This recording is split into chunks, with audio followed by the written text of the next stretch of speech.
Kia ora everyone, good to see you all. Look, this evening I will speak at the New Zealand Red Cross event here at Parliament for the 70th anniversary of the four Geneva Conventions.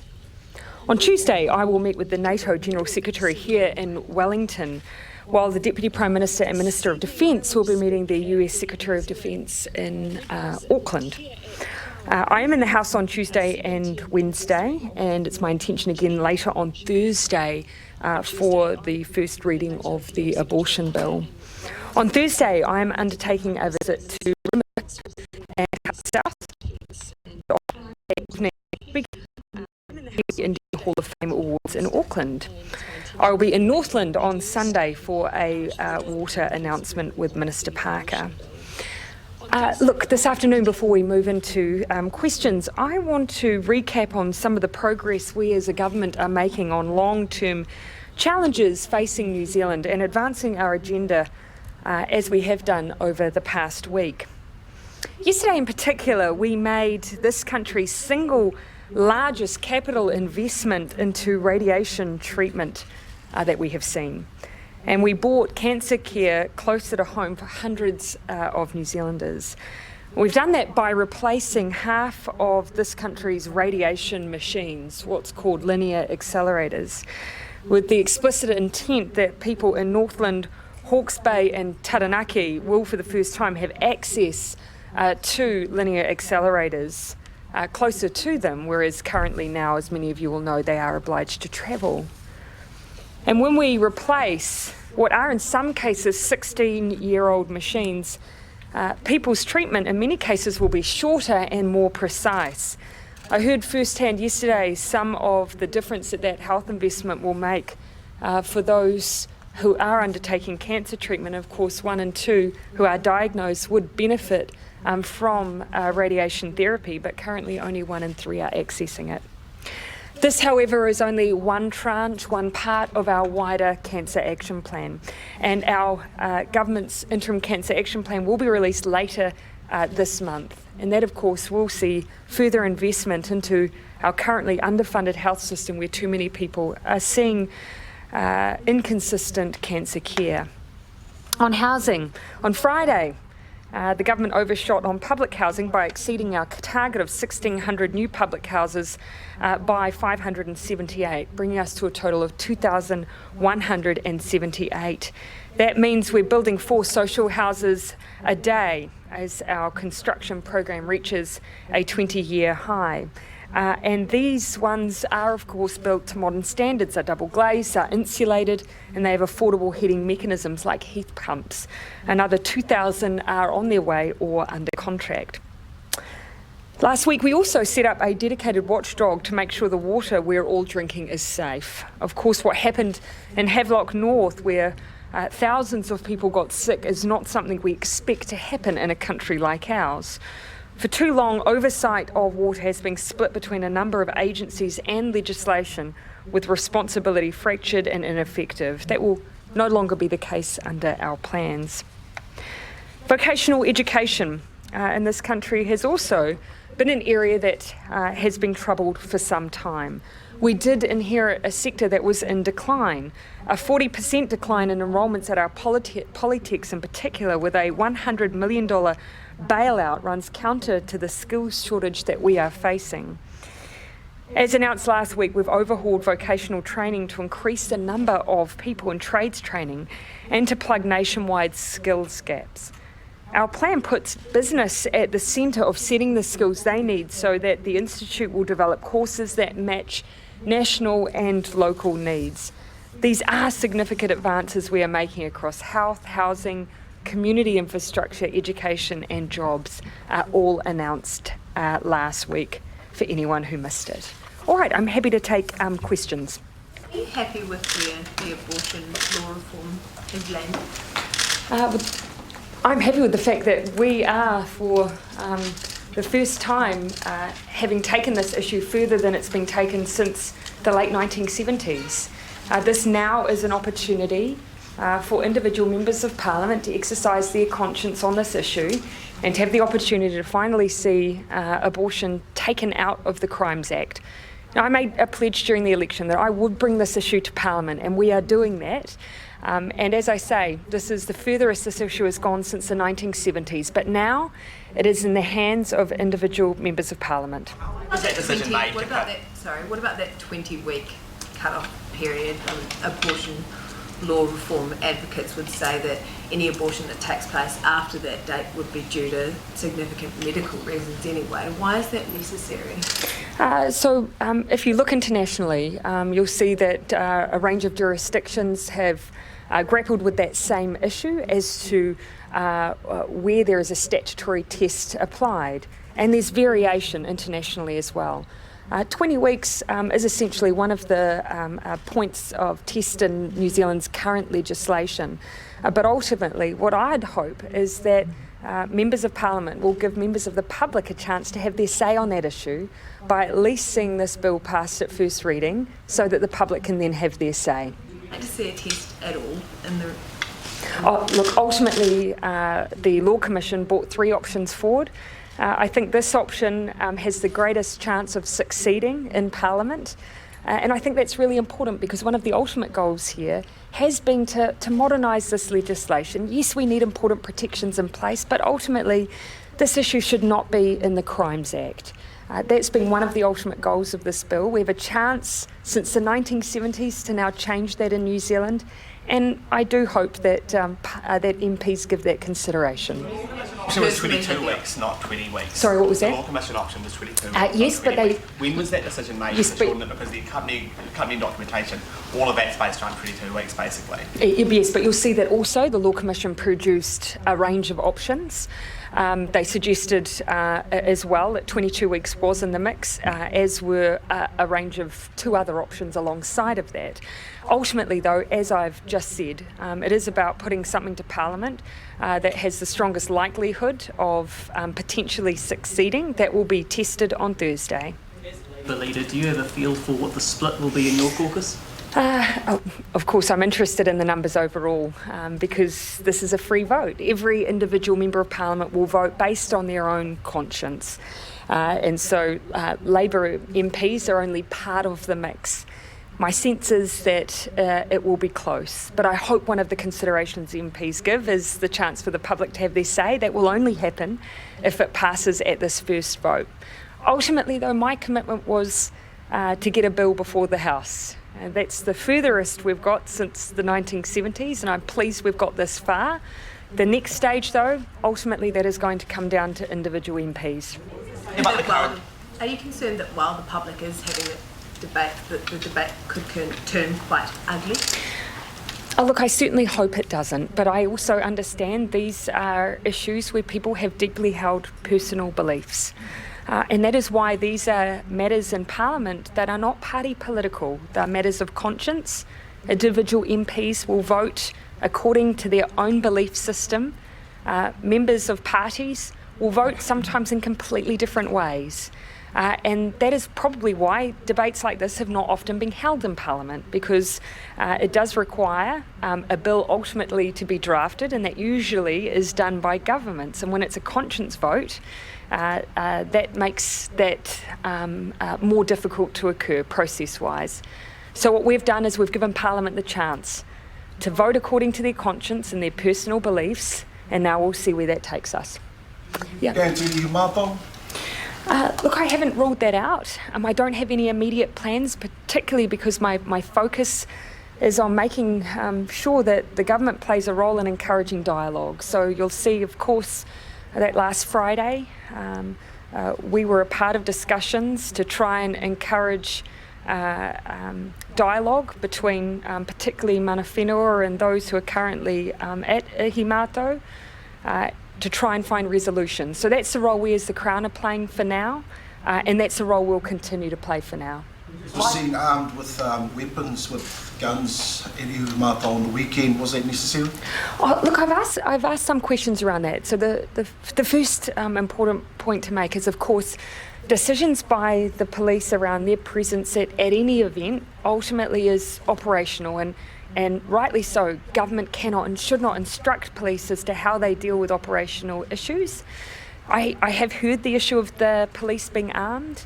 I've been advised that there hasn't been a decision around routine arming, that someone was seen moving a weapon, but that there wasn't routine arming. So that's just what I've been advised. I haven't verified that any further, but ultimately these are decisions for the police themselves, and ones that you wouldn't want politicians instructing the police on how to deal with public events or issues of that nature. It's not for us to tell them what to do. Is the resolution any closer? Yep, sorry. Is the resolution any closer?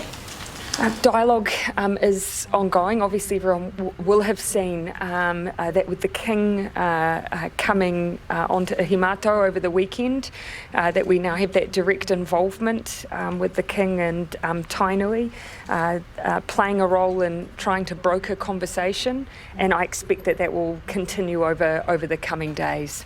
How concerned are you that Chinese government officials have been trying to suppress free speech and academic freedom at universities in New Zealand?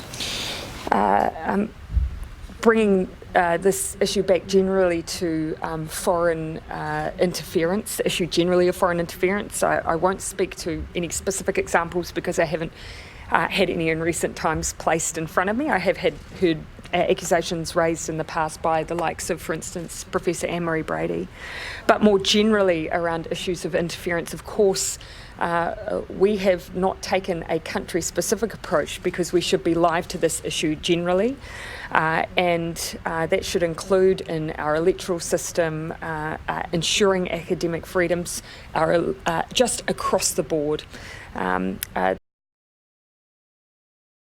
Brief on whether or not our legislative framework's fit for purpose, and the good example would be around electoral reform. Minister Little specifically wrote to the Justice and Electoral Committee and said, please keep under advisement this issue, look into this specifically for the 2017 election and advise the government of steps we may need to take. Of course, for the Chinese consulate to pressure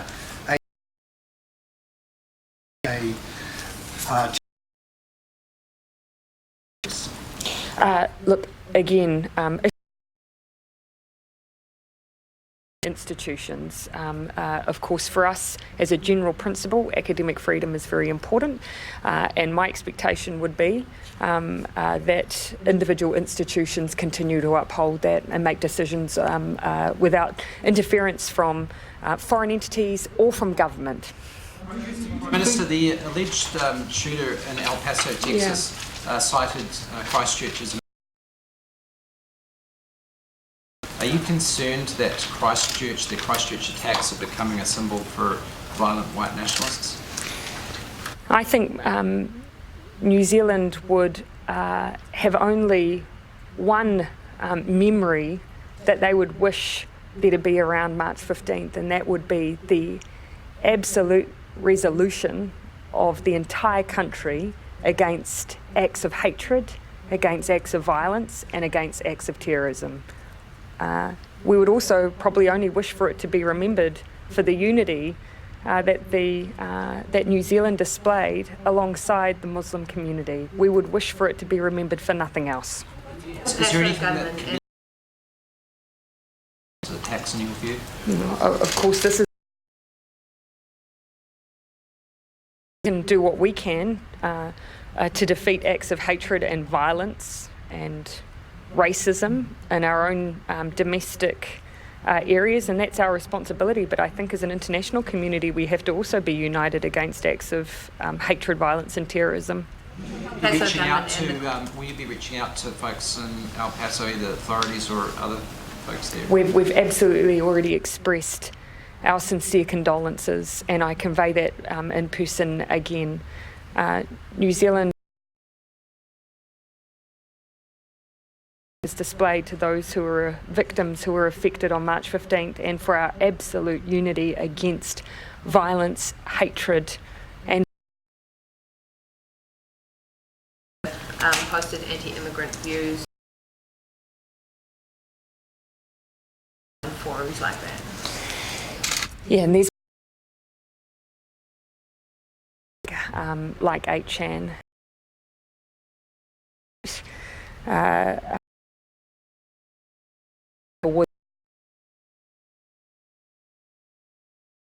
spread of hatred and violence, and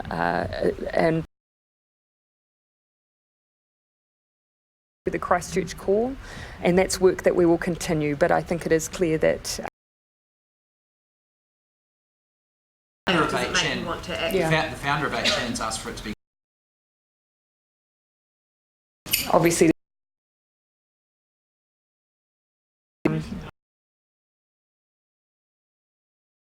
Australia, have they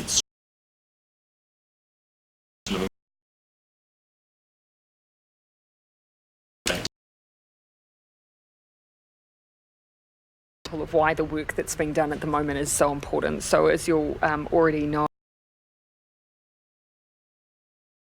the Reserve Bank Act review underway, and that's looking at whether or not the right tools are available to directors and senior executives. There's already been work, particularly as you'll recall, around the way that insurance products have been used in New Zealand. This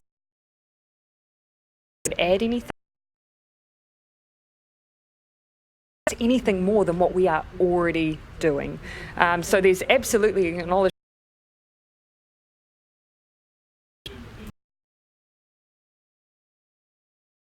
The FMA might have been incomplete, given what we've now heard in the months after that there actually were issues in those banks they looked at that weren't picked up in that particular probe. Historic. Again, I think it would be therefore too premature to say that some of the subsequent work that's been done somehow was ineffective. Of course, we're still underway, particularly with Tranche 2 of the Reserve Bank Act reform. So I think we need to allow that work to be. Payment for Iranian oil was inquiry, shouldn't it? And again, I think that work to be completed first. I think whether or not we would get any different outcomes by engaging in what would be a much longer term royal. At the moment, are you confident that it's safe and robust and the culture of those banks is good enough to acquit us well? And we're undertaking the work we are. It's also why the reason that we're looking at. So that's an acknowledgement that the banking system is sound, improved. Enough funding to properly monitor these huge corporations. If that. Bernard. Affairs by publicly putting out a statement praising those people who beat up protesters. Auckland University. Look, I haven't seen that statement directly this time. So what's top of your agenda tomorrow when you meet with the NATO Secretary General? Particularly the deployment in Afghanistan. You recall that we recently made announcements around our intention we discussed peace and security. Particularly, NATO had an interest in the involvement of women in peace and reconstruction, and that's something that I'll be looking to discuss again with the Secretary General tomorrow. Minister last week by calling you a part-time Prime Minister. How do you feel about that? We're talking 20 hours, 30 hours? What do we? Look, to be honest, I haven't given it much thought. I just put it under the heading of politics. Working hard enough? Yes, I do. Thoughts in Australia about the US approaching them in terms of what's happening with Iran and in the Gulf? Have we had any approach from the US? We've had general, what I would call general approaches, nothing specific, so it would be premature, I think, to classify it as a specific request from New Zealand at this point of time, but they've been generally seeking support from from partners. You will have seen, of course, that we've been very clear in our position around the activity, the escalation, condemnation of the activity in the Strait. But again, too premature to say that we've had a specific request at this time. What would be the response if there was a formal request? I don't want to get into an hypothetical at this stage. We take. When Simon Bridges called you a part-time Prime Minister, Grant Robertson said that was sexist. Did you think it was sexist? Again, I didn't spend too response. The DHB budget blowouts. Has this government... We've made significant both operational investments and capital investments. And even, for instance, the announcements yesterday around linear accelerators are an example of our DHB's fund out of their general. So linear accelerators, the original first cut of those that are being deployed, that's allowed DHBs to fund that themselves, and that's why machines that should be replaced, say roughly every 10 years, have not been. Some are as old as 16 years. So by taking on the onus of funding those centrally, we're taking pressure off DHBs. It is fair to say, though, that they have sweated assets for a long time.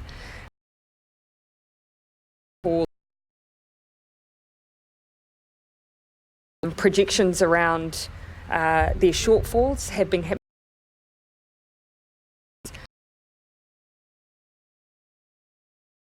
And our focus in the meantime is making sure that we New Zealanders who walk through the doors of their public health services don't feel the effects of that. So keeping those services maintained. Do fiscal policy help for the Reserve Bank, which it now seems is likely to cut interest rates this week, and we've had very weak consumer and business confidence in the last determinations over what the Reserve Bank might do before they do it. But if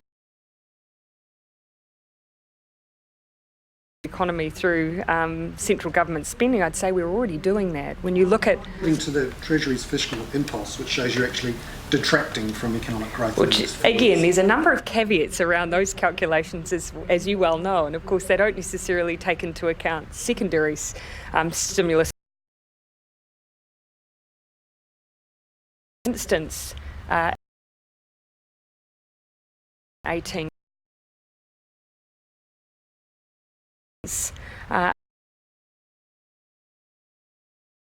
going into pocket welfare, which we can look at the increase in people's pay, nurses, teachers, and the knock-on effect of that. But at the same time, we've also invested in infrastructure. Now, and the benefits of that investment will be felt. We know we have constraints in our workforce, and so we are. And other forms of infrastructure, there's only so quickly that we can build it, and that is one of the capacity constraints that we have. And so I think we're pushing.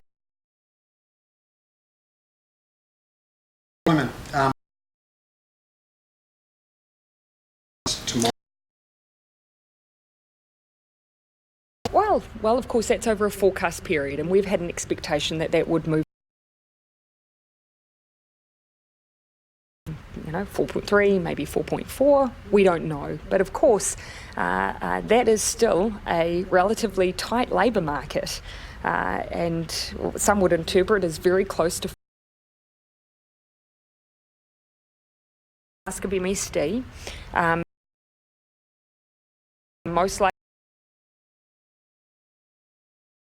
in the economy are often those who fall off into unemployment the quickest, and that's likely to be what we've been seeing in recent times.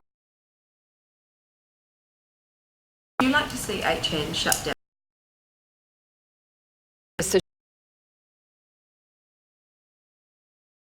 to extremism and violence and terrorism circulated online framework. But New Zealand can't do that alone. These are international platforms, and that's why we've been trying to work globally. In the site. No one would agree what happened on the 15th of March should have been circulated in the way that it was, and that was one of the platforms where of course was that was their way of dealing with a decision that had been made about objectionable material. And so some of those issues we know that we need to make sure that our domestic framework is up to date and not just a published environment, and so that work to do to make sure that our framework's modern and fit for purpose. With the Christchurch call, have you had any more countries or big corporates sign up since Paris? And if not, how do you keep the momentum around that? Yes, the interest has been ongoing, but rather than just have individual countries sign up on an ad hoc basis, we'll be looking to do announcements around additional signatories when we gather together again in September. All right, I'll just take one more question. Deficits, the briefing that outlined the latest deficits for the month of April, I think, was unread for potentially 2 months in David Clark's office. Is that good enough? Look, I wouldn't want to speak to that without asking that question directly of the Minister himself. I wouldn't want to make that speculation until I have the chance to ask the Minister himself. Just on the shootings in the United States, is it irresponsible to claim that the shooters did what they did because of mental health issues? Look, the way that individuals respond to crises, it matters for them. I can only speak to New Zealand's experience, but when people have their own domestic experience, that's for them, not for us to comment on. Okay, thanks everyone.